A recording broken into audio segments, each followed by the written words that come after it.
Welcome everyone to the summary lecture of week 6. In this week 6, we have already discussed about first what is exactly risk. We have also discussed about return period, then we have also discussed about the uncertainty. So, in this particular lecture, we will summarize all the content we have already discussed in lecture 16, 17 and 18. And towards the end of this lecture, we will also discuss about one assignment that you can do your own, and then we will also discuss about in the following lecture how to solve that assignment. So, this week was primarily concentrated upon the risk assessment and return period calculations. Why risk is important? Because when we are planning any infrastructure or any kind of mitigation plan, structurally or non-structural solutions for mitigating climate extremes in a certain locations, we have to know about their hazard level, then we have to know about what is their exposure, and then we have to know about what is the vulnerability, and based on all these parameters we will be able to establish certain solutions to those regions or to those locations so that we can mitigate the effect of climate extremes in that region. So, it is also very essential to know about when you are implementing certain solutions to certain region, we have to also know about the periodic monitoring of that solutions, whether it is working fine with the changing climate conditions or the increasing human perturbations in the scenarios like that. And it is also very important to know that whether whatever we are suggesting to the local populations or to the regional level, we have to properly communicate whatever we are suggesting based our on methods to the people which are concerned, for example local populations or various stakeholders or the government bodies like that. So, this is what we have discussed in this particular lecture. So, what I will do, I will go through all of these lectures, summarize the content of the lecture, and towards the end we will discuss about the assignment. So, in the lecture 16 we had discussed about what is risk, all about risk. So, we have discussed about risk assessment is the process of identifying or analyzing, evaluating the potential risk or adverse effects that could result from extreme events or hazards. So, when we are talking about risk assessment, it is a systematical approach for identifying the likelihood of an event happening at certain locations and what is their potential impact it could have to the local population or to the people who are residing in that place like that. So, why it is important? Because if you know about the risk assessment, we know about the likelihood of event, we know about what is the impact of that particular event, we can inform or decision making bodies so that we can implement effective management strategies to minimize or manage those particular risk. So, when we are talking about risk assessment, we have to first identify the potential hazards, what kind of hazards that particular region. For example, if you are talking about Indian subcontinent or Indian region, northern India is very prone to floods or droughts or heat waves, or central India is particularly very prone to drought conditions or heat waves or compound extremes like that. So, we have to identify the potential hazard of that particular region. Once it is basically done that okay, these are the extreme events which are very hazardous in nature, which can impact a very serious hazard to the local population, then we have to evaluate the exposure. Exposure means how many people are exposed to that particular hazard. For example, if you are talking about heat waves or drought study in different districts of MP, so it is possible that there are few districts in MP where the population densities are very high, for example Bhopal or Indore or certain regions like that, but in few regions or few districts in MP where the population densities are very low. So, if any hazard will happen in that region, it might possible that the impact of the hazard will not that be high, exposure to that hazard is not that high compared to those regions which are densely packed. So, exposure analysis is very important. It is not only concentrated upon the populations, it is also sometimes refers to let's say infrastructure exposure, let's say various services which we are providing to that region, whether it will be impacted by certain hazard. For example, if you talk about cyclone in Odisha, that basically can create a very significant hazard, or exposed to several essential services, for example electricity, water supply, medical supply, like that, that can be severely impacted by different hazards like that. Then we also talk about what is the susceptibility and weakness. So, for example, let us say there is a buildings which are located very close to the river channel, whether that building is very old or very vulnerable conditions or very weak conditions. If any very high impact flood will occur, that will destroy the building, or it is possible that that building is very new and it is basically built flood susceptible, or let us say flood proof building. So, susceptibility towards the hazard is very high. So, that is what we also assess based on the vulnerability assessment. Once we have all these matrices, we combine it together and then we basically measure the risk or likelihood or severity of that event if that will occur in that particular region, and then we quantify overall the risk of that particular region. So, when we are talking about hazard can be multiple different hazards. It could be weather related, a cyclone or heat waves or like that. It could be water related, for example floods, droughts, or tsunamis, like that. So, or when we are talking about exposure is primarily driven by we have just discussed about people, buildings, environment and infrastructures, like that. And vulnerability is their status. For example, what is their social status, what is their system, how they are connected with each other, physical status, what is their economical status or economical background of that particular regions. So, based on this particular all the parameters, we assess the risk of different climatic hazards, and then based on that particular matrices, we analyze what is their impact.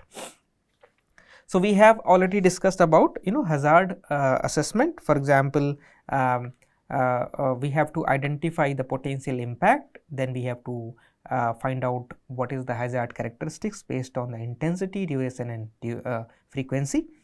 Then once we have established these different parameters or different values, we can then we try to find out what is the hazard assessment or process of identifying the evaluating the hazards of that particular regions. Hazards can be classified into multiple types, meteorological, hydrological or geophysical hazards. So, we will consider on meteorological, for example storms, heat waves and droughts. Hydrologicals are floods, droughts and landslides, and there are several geophysical hazards as well, which are originated from the earth's natural processes as well. How do we quantify the hazards? Basically, we do primarily the statistical analysis, or we can also use the climate model projections. What would be the likelihood scenario if this perturbation will occur or amplify, or for example greenhouse gas emission will amplify or increase, what would be the implication on heat waves or drought or let us say flood. So, these are the multiple ways. Statistical analysis, we have time series data set, we fit some sort of distribution or some sort of man-candle test or linear test or linear regressions, like that. We identify the trend, we calculate the probability and establish the return periods. That is simple statistical analysis. Or when we are talking about climate model projections, we try to look at different scenarios and then project into the future patterns and then assess the hazard risk, like that. Exposure analysis is primarily driven by identifying whose are at risk, their vulnerability, their protection needs, and what are their intervention strategies if any particular hazard will occur. So, how do we ensure this exposure analysis process? We have to know about the census data, population, their socio-economic background, their different status, their overall their livings in their particular regions, that is census data can provide. Then we have some sort of GIS data set which will give us more information about, let us say terrain information or boundary information or river basin information or river channel information or slope informations, like that. So, these are the data set which we can also integrate for exposure analysis. And then there are certain remote sensing data set we can also use. For example, if you're talking about urban sprawl, how the urban is city has expanded, we can use the land use land cover data set originated from different satellite data set, and that can integrate with each other, and we can analyze the exposure. So what are the factors which we are talking about when we are talking about hazard exposure? Services disruptions, majorly the essential services, population density, then we are also talk about the infrastructure vulnerability and their ecosystem impact. So these are the four parameters we analyze when we are talking about hazard exposure in a certain regions. Once we have developed all these parameters, we move towards the vulnerability assessment. Vulnerability assessment is basically integrating all your data set, which means communities, ecosystem, infrastructure. We are talking about the physical vulnerability, we are talking about the social vulnerability, we are talking about the economical and environmental vulnerability, and we are integrating all these together and making it a certain index or some sort of classifications, and based on that classifications we provide, okay, this is zone 5 which is highly vulnerable, this is zone 4 which is less vulnerable, or more or slightly lesser very high vulnerability or high vulnerability, like that. Let's say zone 3 is a moderate, zone 2 is very low, and zone 1 is a very low, like that. So based on this we can provide the classification, and we can classify our hazard impact on different regions, like that. For example, we can prepare the flood mapping, or we can prepare the drought affected region, or we can prepare the heat waves or compound extremes affected region in a certain place, where how many people are affected when a certain return period magnitudes of events will occur, and that will affect the overall socioeconomic conditions. Why it is important? Because when we have all this information, we can prepare for emergency action plan. We can optimize our socioeconomic status there, and we can plan for better infrastructure resilience. That is what it is important. Then in the lecture 17 we talked about return level analysis. Why it is important? Whenever we are talking about risk, there is certain quantification is required. What does this mean? Because if we do not know about, let's say, in a certain locations what is the climate extremes, their likelihood and their probability and their magnitude, we may not be able to provide a correct suitable measures or correct vulnerability matrices in that particular region. So therefore return period is a very important matrix which we can calculate from the observed data set. What is return period? Return periods defines the average time interval between occurrence of event given magnitude or intensity, such as we can calculate the floods, storms or earthquake. For example, we are talking about 100-year floods. So 100-year floods means the floods has 1% chance of occurrence in every year or in any given year. So it also basically suggests that it does not mean that 100-year flood will occur only once in 100 years. It might possible that there is a 100-year this year and there is a 100-year flood occurs in the next year as well. So therefore 100-year return period or multiple different return period floods or different extremes events are very important. Why it is important? It gives you the likelihood probability. Why what is the probability of occurrence of these particular climate extremes in each year, as well as their magnitude. Based on these relationship, we would be able to propose some sort of measures in a certain regions. So so when we are talking about this return period, there is two things: likelihood, probability, and there is a return period. So these are two things, probability and return periods are inversely proportional to each other, which can be defined by like this, and then we can also probability. So here it could be P is equal to 1 by T and T is equal to 1 by P. It is like that. So we can calculate what is the probability of occurrence of 2%. When we know that the probability of occurrence of that particular return period flood by dividing that value, and you will get 0.02 like that, and you will be able to calculate what is the probability of occurrence. The other approach is basically we can fit our data with our probability density functions, and then we can calculate the probability densities, or let's say you can transform your data set in cumulative density functions, and then calculate the probabilities of different exceedance event, and then you can say that okay, what is the 50-year return period flood and what is the 20 years or 100 years return period floods, like that.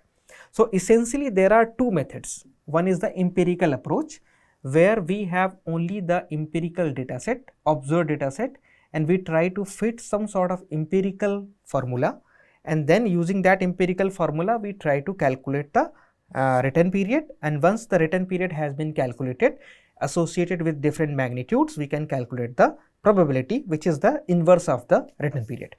There is another approach is called statistical approach, where we use a predefined probability density functions, for example GEV distributions or Log-Pearson type 3 or Gumbel distribution, Fitchett distribution, Weibull distributions, like that, and then we try to find out the parameters which will best suited for certain data set, climate extreme data set, and then once we fit the this probability density function, extreme value distribution functions, like that, we can calculate the return period and associated magnitude. This is the another approach.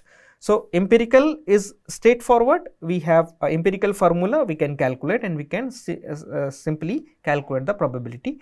But in some way, let's say if we have to propagate further, or let's say we have to project further. So let's say if you have limited data set, and with the use of the limited data set we can calculate what is the value of 100-year return period, we can use some sort of a statistical approach that can provide more precise analysis of your 100-year return period with their magnitude. So this is what we have discussed about why the return period analysis with the magnitude, with the likelihood is very important in order to provide the better understanding of risk management of certain climate extremes in a region. Then the third concept which we have discussed in lecture 18, which is uncertainty in the climate science. So whenever we are talking about, let's say, return period estimate or magnitude, or let's say providing some sort of 100-year return period magnitudes or any value, these any values has some certain uncertainty. So it is not, so whenever you are using some sort of model projections or calculating values from the empirical data set, so when you are getting certain values, it might have certain uncertainty.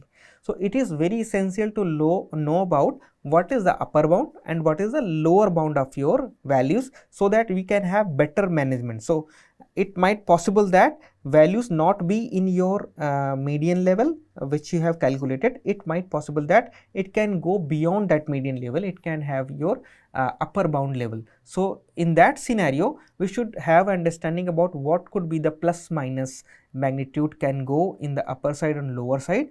So based on that we can plan for our infrastructure or risk management in a certain region. So we have talked about there are two types of uncertainties which can be present in our data set, which is one is called aleatory uncertainty. Aleatory uncertainty is primarily driven by intrinsic or internal variability in the system.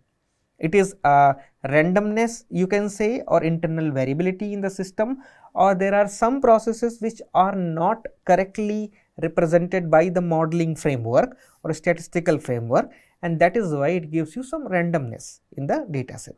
That is called the aleatory uncertainty. It is also called the natural variability. Because of that we have certain uncertainty. There is another uncertainty is called episystematic uncertainty.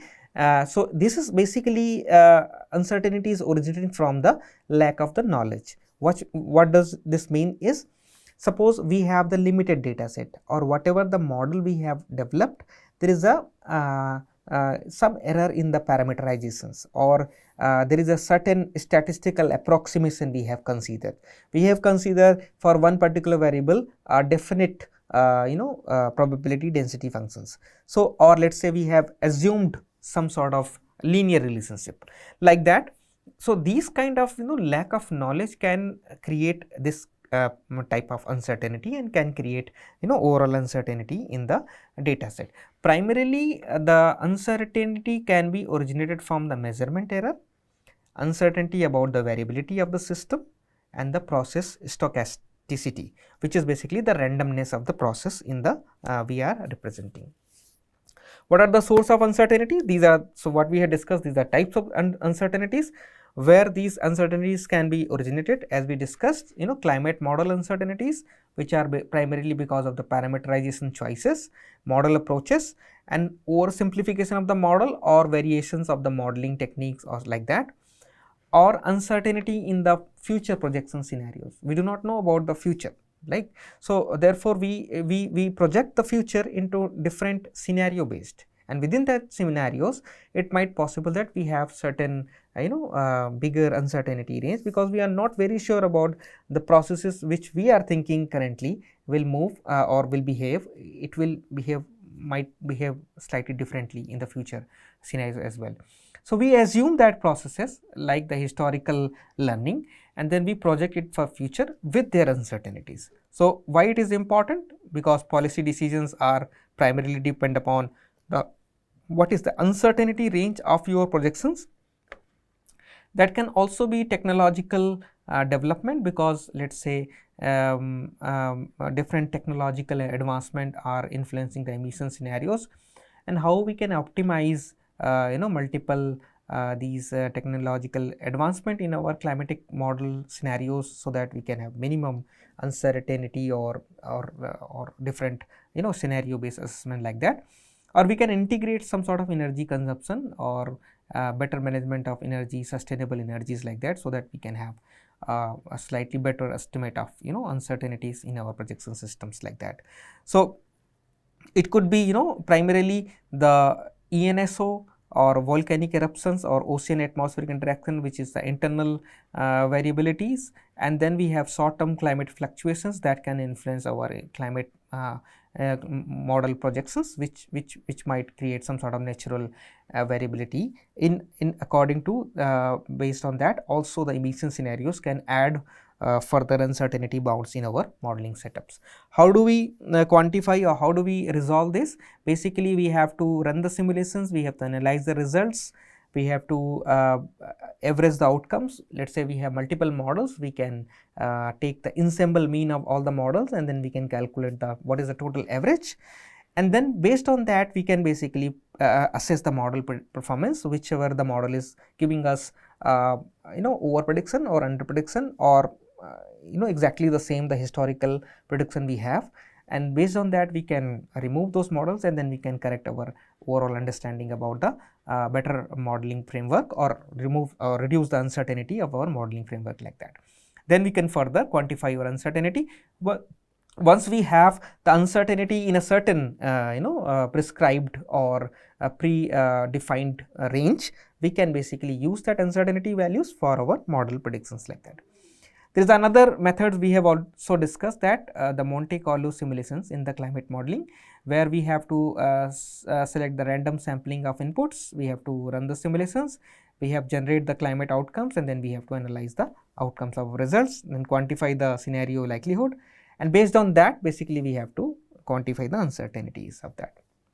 Once we all develop these, we have certain bounds in our simulations. For example, there is a mean value with you have certain bounds, which basically gives an idea about what could be your upper bound and what could be the lower bound. Why it is important? Let us say if you are planning some certain structures in a certain region, we should know about what is the likelihood scenario of the temperature maximum can reach to that particular point in the upper bound as well, so that the structure will be resilient towards that particular climatic extremes or rainfall extremes or flood extremes like that. So therefore it is very important to have these uncertainty estimations in order to have a better management of risk in a certain regions like that.